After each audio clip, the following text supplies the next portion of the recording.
before we get started with the video, I'd like to inform you of a very useful tool called the ENB FXAA SweetFX Manager and Remover, which is a tool that will automatically uninstall your ENB files for you with the click of a button. To learn more about this amazing tool, check out my video tutorial on how to use it if you're interested. Thanks for listening, and now onto the video. Hey guys, it's me, Heisennburgg, and in this video I'm going to be showing you how to download and install Bleak and Unbleak ENB. But before we get into the actual installation, there are some things that you need to know about this ENB. And the first thing that I would recommend to you is, before you install whichever ENB that you're interested in installing, whether it would be Bleak or Unbleak, I would highly recommend saving your game indoors if possible, or loading up your game, like loading up a previous save somewhere indoors if at all possible, because that pretty much decreases your chances of crashing. And then the next thing that I would also like to say is, in this installation video I'm going to be choosing Bleak ENB, but for the people that were interested in installing Unbleak ENB, the installation process is the exact same for either ENB.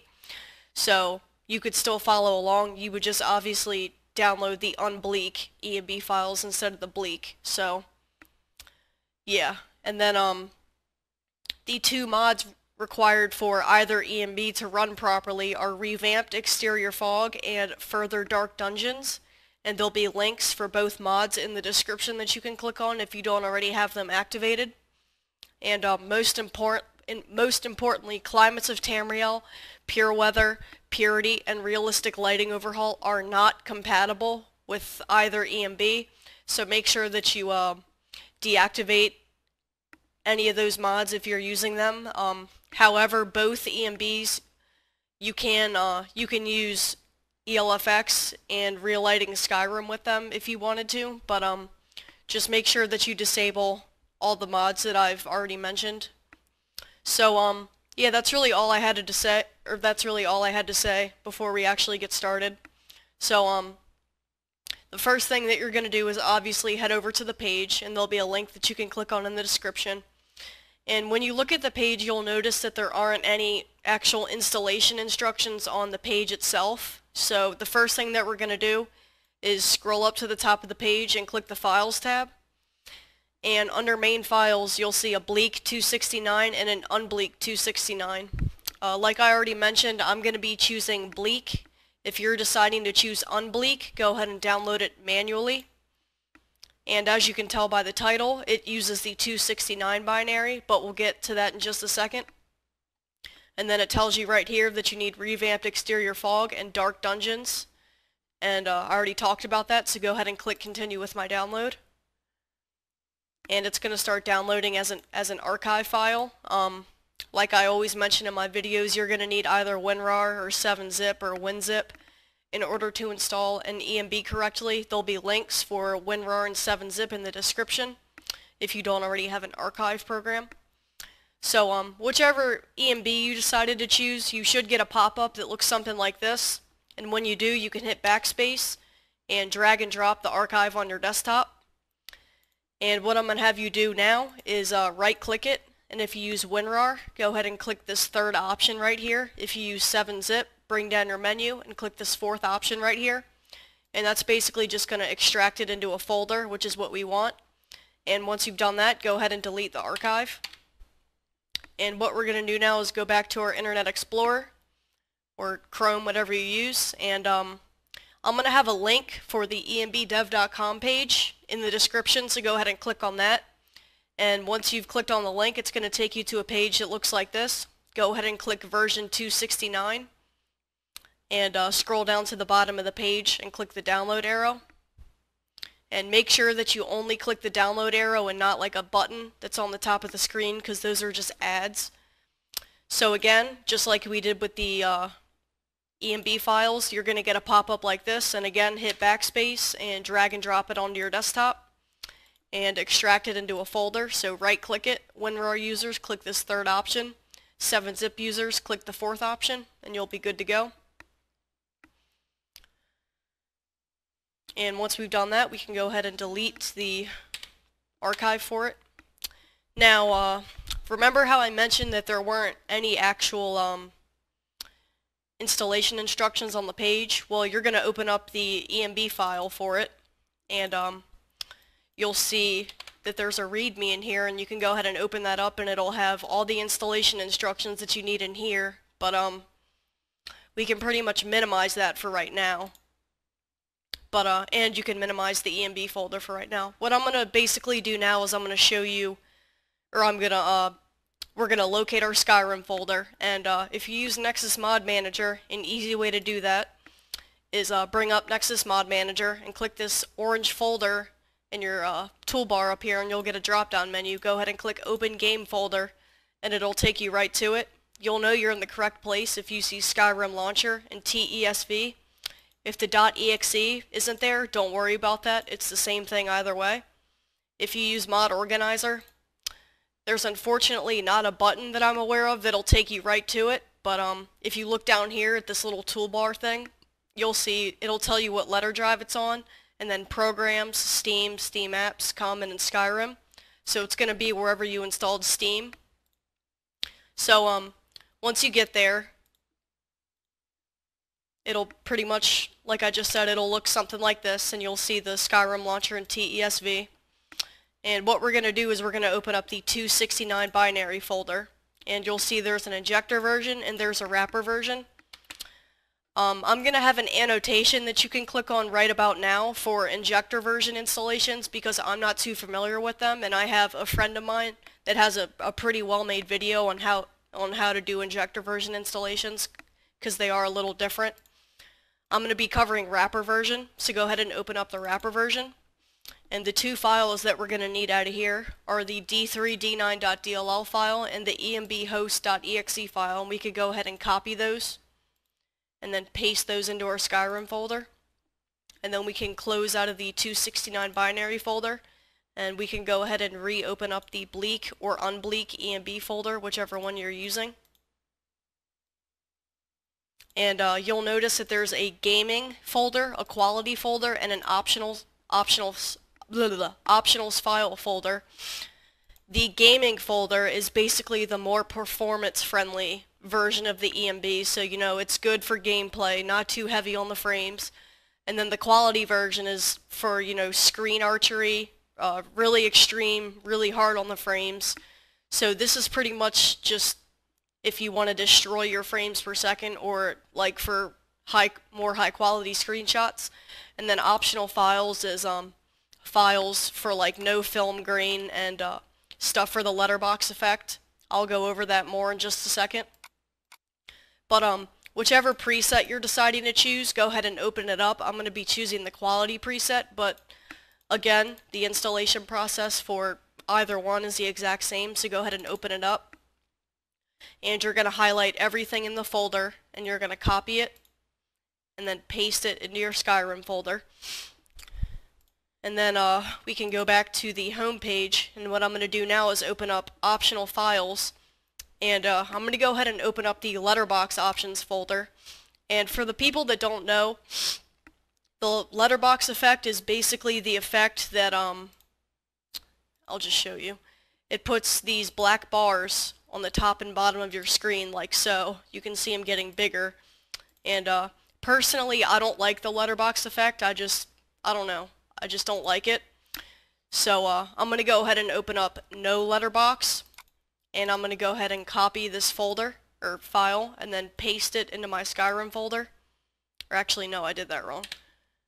I'm going to open up the ENBseries folder and paste that in there, and then copy and replace. And now I don't have a letterbox effect. This pretty much goes for any one of the settings. Like if you wanted the medium letterbox effect, you would just copy it and then go to your ENBseries folder and then copy and replace. And it's the same thing for the no film grain. Like if you didn't want it, just go to your ENBseries folder and copy and replace. But once we've done that, we can go ahead and close out of the Bleak or Unbleak folder, and we can go ahead and delete both of these folders because we're pretty much done with them. And it's not going to let me. But if we open up the README that was in the Bleak folder, it's going to have these INI settings that we have to tweak right here. And I'm basically going to show both Mod Organizer and Nexus Mod Manager users how to locate your ENI settings. So if you use Nexus Mod Manager, you can go down to your little start button down here and go ahead and click Documents, and then click My Games, and then click Skyrim, and then you should see a Skyrim.ini and a SkyrimPrefs.ini files. If the .ini isn't at the end of the files, don't worry about it. It's the same thing either way. We're going to be focusing on Skyrim Prefs, and I highly recommend installing a program called Notepad++. It's free, and there'll be a link for it in the description that you can click on. But either way, go ahead and edit that. And if you use Mod Organizer, go ahead and open up Mod Organizer, and these 4 puzzle pieces right here, go ahead and click that button, and you'll get a drop-down menu. Click ENI Editor, and you'll have a Skyrim.ini tab and a SkyrimPrefs.ini tab. We're going to be clicking the Skyrim Prefs, and you should see a whole bunch of settings. I'm going to show you guys a really easy and cool, fast way to edit your ENI settings. Basically, you're going to go back to the README file, and where it says bFloat point render target, you're going to double click on it. But just make sure that the numbers isn't highlighted, and you're going to do Control-C to copy it.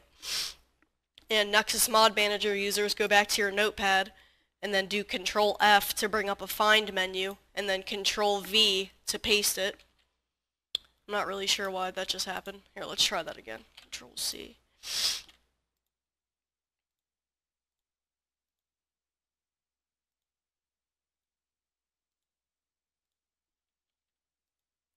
Whatever. I don't really know why it's doing that right now. But basically my point was, if you highlight it and you click Find Next, it'll find the setting for you automatically. And the setting is supposed to equal 1, so if it's at 0, make sure you set it to 1. And Mod Organizer users, open up Mod Organizer, and before you do the Control-F command, make sure you click in the make sure the blue box is highlighted around the ENI prefs, otherwise the Control-F command won't work. So click in here, and then Control-F, and then Control-V, and then click Find Next. And sometimes it doesn't always find it for you automatically, but it usually does. bFloat point render target is, it's under the display brackets, and mine already equals 1, so I can leave it there. And the next setting is bTrees receive shadows, so I'm going to highlight that, copy it, and then Control-F, Control-V. There we go, now it works. Find Next, and change it to 1 if it's not already, but since I don't use Nexus Mod Manager, I can just leave all these settings alone. I'm going to have to do all of my editing in Mod Organizer since that's what I use. So again, Control-F, and then delete everything, and then Control-V, and then Find Next. And mine's already at 1, so we can do the next setting. B-Draw Land Shadows. Control-F, Control-V. And that one's right underneath, and mine's already at 1, so we can move on to the next setting.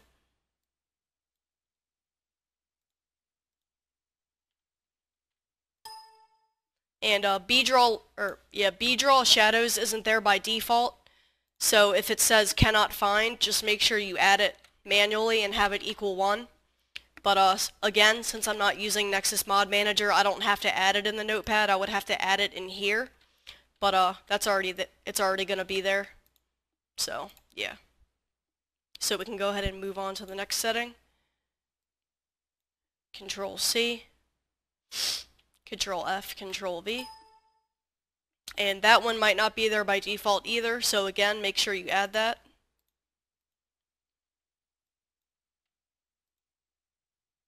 And I already have that in there. And I know this part is kind of like watching paint dry, so I just decided I would show you guys how to do all the settings so nobody gets confused. So again, Control-C, Control-F, Control-V.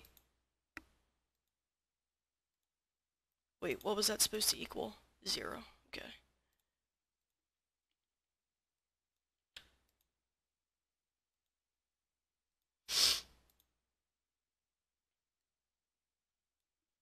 Control C, Control F, Control V. 0.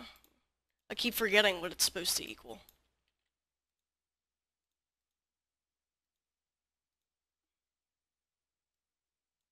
Control C, Control F, Control V. 1.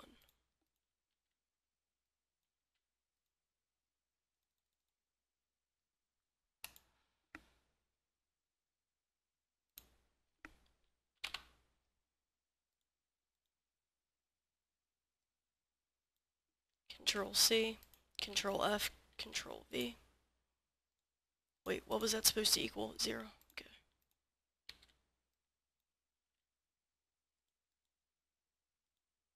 Alright, now finally the last setting is supposed to equal 0. So Control C, Control F, and Control V.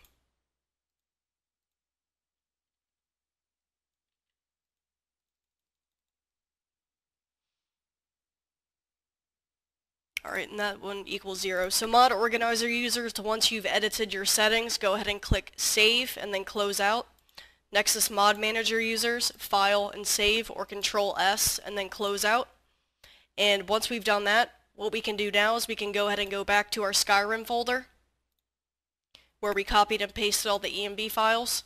And if we scroll down a little bit, you should see a file called ENBLOCAL, and it may or may not have the .ini at the end of it. Either way, we're going to be editing that. And if you look under the Memory tab, you'll see a setting called Reserved Memory Size MB and Video Memory Size MB. Now, Reserved Memory Size MB, I don't really know the technical term for it, but this is increased in intervals of 128, with 128 being the lowest setting and 1024 being the highest setting. I have a diagram down in the description that you can follow for this setting for the people that get confused. It has something to do with RAM, and you can change it if you experience stuttering. 512 is a pretty good baseline to start at. So I recommend everybody start at 512 and then either decrease it or increase it at intervals of 128 if you experience a lot of stuttering. And then Video Memory Size MB is how much VRAM your system has. But for Bleak and Unbleak ENB, the author added a setting called Auto Detect Video Memory Size, and he has it to equal true. And this basically automatically detects the video memory size in megabytes for you. So if you wanted to manually set this yourself, you could go ahead and put this to false, like that. But if you didn't want to worry about it, just leave it at true, and just leave this at 0. But for the people that did want to put this at false and put this like manually yourself, there'll be a diagram down in the description for this setting as well. So once you've went ahead and edited all your settings in here that you need to edit, file and save, and then we can close out. And this is for both Nexus Mod Manager and Mod Organizer users, so you can locate your ENBLOCAL both in the Skyrim folder in case anyone got confused. So we can go ahead and close out. And what we're going to do now is we're going to go back to our Skyrim folder again, and we're going to be opening up the Skyrim launcher.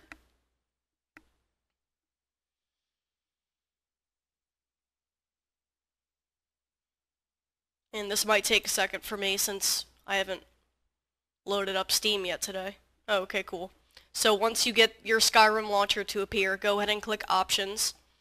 And make sure you set your anti-aliasing to off, and make sure the anisotropic filtering is set to off as well. And then if you go under Detail, go ahead and click Advanced, and make sure the FXAA is unchecked marked. And once that is, go ahead and click Close, and then click OK. And then click Exit. And once we've done that, we can go ahead and run loot or run boss, whatever you use, to go ahead and get your load order all situated if you had to mess around with it. And once we've done that, we can go ahead and go in game and see what the ENB looks like.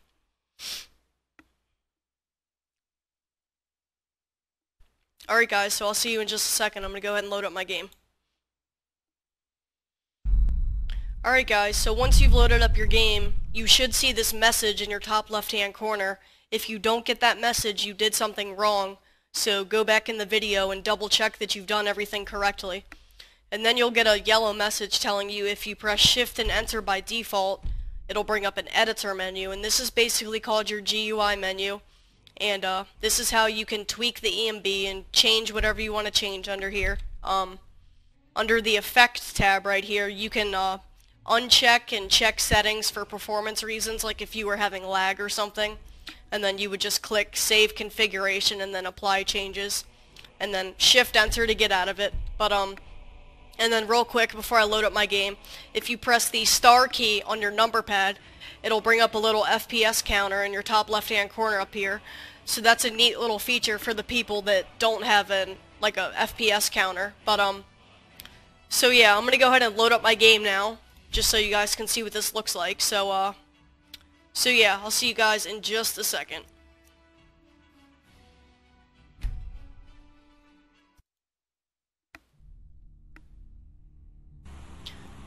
Alright guys, so once you've loaded up your game, you should be able to immediately tell if either Unbleak or Bleak ENB is working. And I can already tell that Bleak is working because Bleak is a more black and white looking ENB. But I'm gonna go ahead and go outside real quick just to show you guys like what it actually is supposed to look like and some different ENB tricks. So let me go ahead and go outdoors. Alright guys, so I'm outdoors now, and oh wow, that's a really cool feature. It has rain on your screen when it's raining. I would assume that's the same for Unbleak as well, but wow, that's actually really cool. But yeah, if you press Shift and F12, it'll turn the ENB off, so you can like tell if it's working correctly, and then Shift F12 to turn the ENB back on. I'm gonna go ahead and make it clear weather real quick, just so you guys can see what it's supposed to look like. But yeah, like I said, Bleak is supposed to be like, you know, bleak. It's not supposed to have a lot of color. It's more supposed to be black and white. And in Whiterun, I'm getting about anywhere between 30 and 40 frames per second on the quality preset, so that's actually not too bad. I thought it would have been a lot worse. But yeah guys, like I mentioned at the beginning of the video, the process for Unbleak is the exact same as Bleak, so people that wanted to install Unbleak can still follow this video. So please don't get discouraged just because I chose Bleak instead. It's literally the exact same process. So yeah guys, that's pretty much going to conclude this video. I'm not really sure what tutorial I'm going to be doing next video. I have probably about 15 tutorial requests to go ahead and do, like, within this week, so I'm going to try my best and get them all done. I'm going to have to look at my checklist to see which one is next, but hopefully you guys are looking forward to that, and I hope you stay tuned for that. So yeah guys, that's going to end this video. I hope this was easy enough for you to understand. Let me know in the comments if you have an ENB that you would like me to make an installation tutorial on, or if there's an ENB that you would like me to showcase. You guys already know all the series that I do. If you don't, check out the playlist that I have for them. Hopefully you enjoy those. So, yeah guys, this has been Heisennburgg, and I'll go ahead and see you guys in the next video.